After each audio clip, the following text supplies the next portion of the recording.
Quel est donc l'objectif de Satan? Il est de corrompre et de cette façon précipiter l'Église de sa position spirituelle. Nous avons des paroles telles que celle-ci. Souviens-toi donc d'où tu es tombé. Cela est dit à l'Église d'Éphèse. Tu as abandonné ton premier amour. Retournez à Acte 19 et observez ce premier amour. Paul arrive à Éphèse. Et que se produit-il là, par sa présentation de Christ? Pourquoi beaucoup d'entre eux apportèrent leurs précieux, voire inestimables livres d'art magique et en firent un grand feu?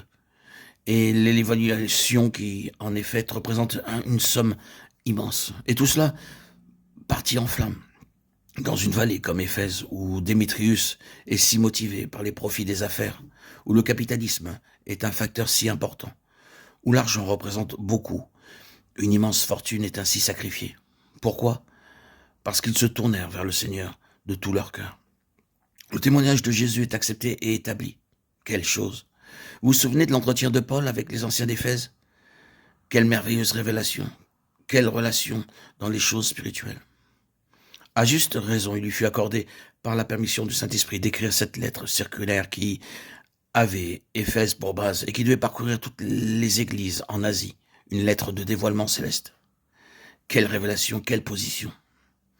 Et maintenant, dans Apocalypse 2, il est écrit à Éphèse, tu as abandonné ton premier amour, tu n'apprécies pas Christ, tu n'apprécies pas l'héritage, tu n'apprécies plus les choses célestes comme auparavant.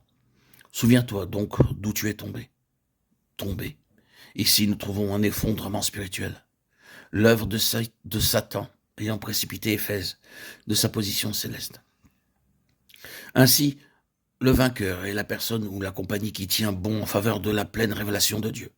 Et la pleine révélation de Dieu est un peuple céleste en qui il peut y avoir une manifestation grandissante et finalement pleine et parfaite de la gloire morale de Dieu dans cet univers.